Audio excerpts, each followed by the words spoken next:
He wasn't asking for help, just a moment of dignity. Under the bright Chicago sun, Michael stood quietly beside his old car, holding a cardboard sign that read, "Veteran, need work." Drivers passed by without a glance, until two police officers stopped. Their laughter echoed louder than the traffic. To them, he was just another homeless black man, another nobody on the corner. But what they didn't know was that Michael's story would shake the city and expose a truth their badges couldn't protect them from. Because sometimes, the man you mock is the one who can destroy your silence. The sun was sharp that morning, the kind that made the city shimmer with false warmth. Michael stood at the edge of the gas station parking lot, his worn boots planted on cracked concrete. The cardboard sign in his hand trembled slightly, not from weakness, but from pride swallowing itself one last time. Once, Michael had worn a uniform too, a proud Marine, serving overseas, decorated for bravery.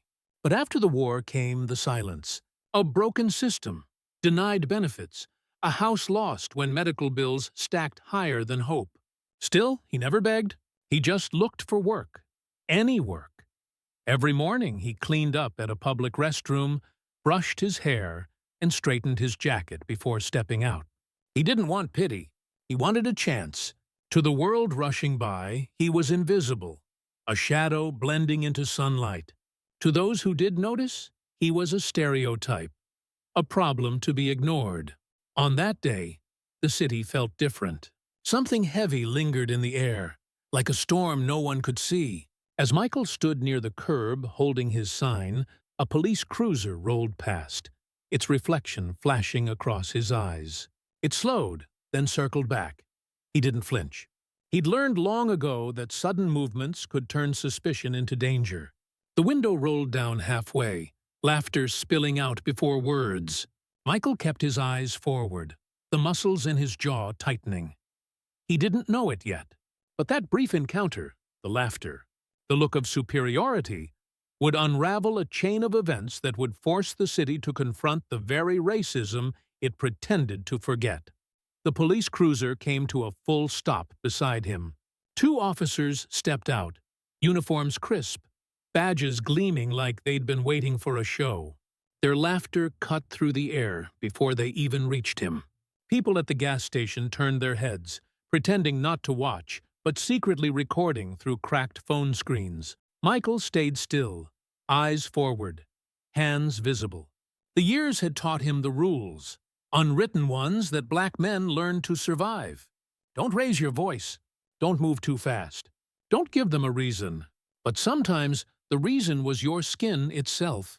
They circled him like hunters circling prey, glancing at his sign, then at his weathered clothes. One of them kicked the bucket beside his feet, scattering the few coins and crumpled bills he'd earned that morning.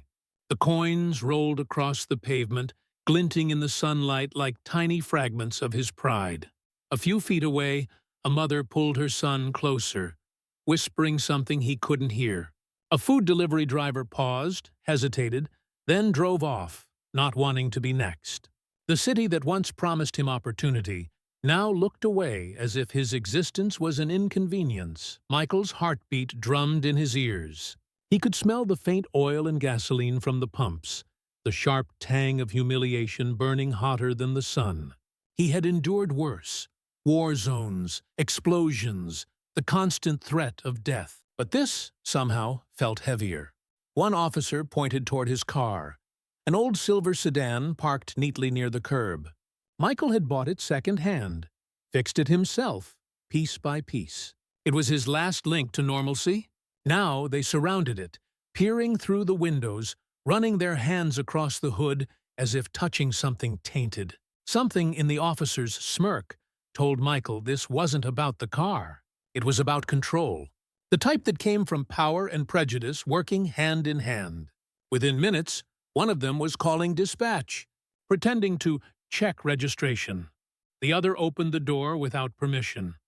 The papers Michael had kept perfectly organized: his veteran ID, discharge forms, work applications, all fluttered to the ground like fallen leaves. A small crowd began forming. Phones rising again, the quiet tension thickening. The same city that ignored him was now watching him unravel, recorded in real time. The officer's voice rose, and though the words were lost in the wind, their meaning was unmistakable. Accusation. The tone that said criminal first, human second. Michael felt his throat tighten. He wanted to speak, to defend himself, to say he'd served this country longer than they'd been alive. But he didn't, because in moments like these, truth didn't matter.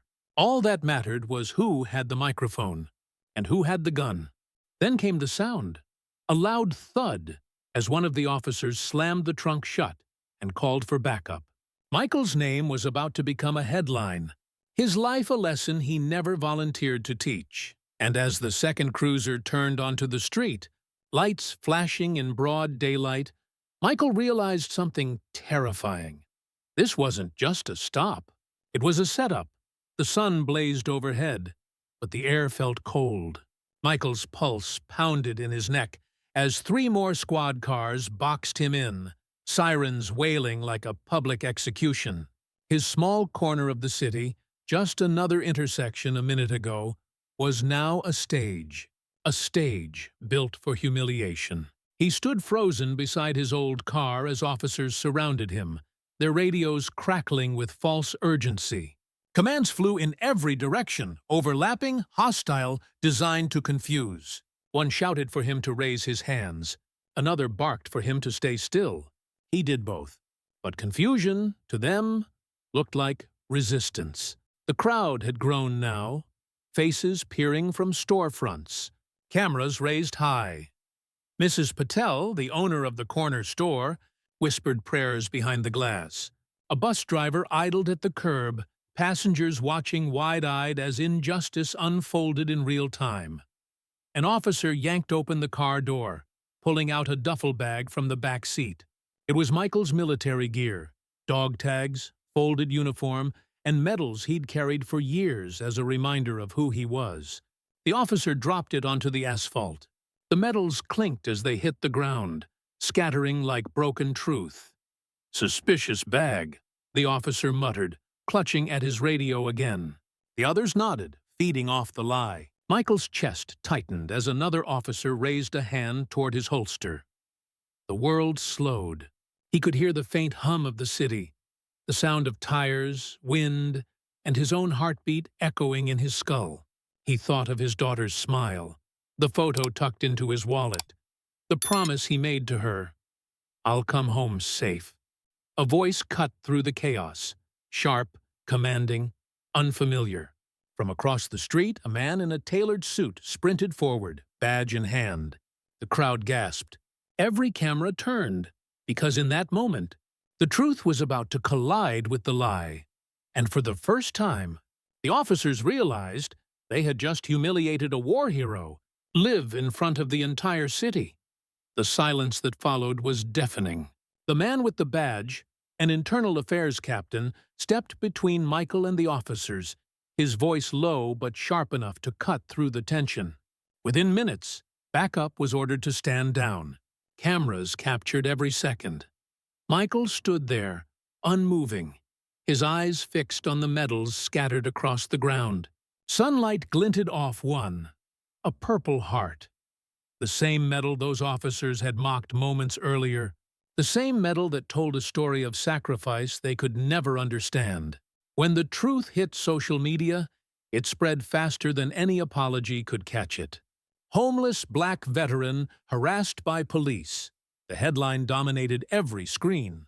Protesters gathered at the same corner within hours, holding signs that read, "Respect those who served," and "Justice for Michael." The department launched an internal investigation.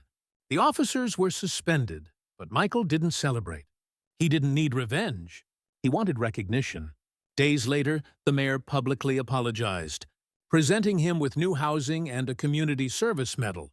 But the damage ran deeper than policies or awards could fix, because no medal could erase the look in those officers' eyes, the reflexive disdain that saw color before humanity.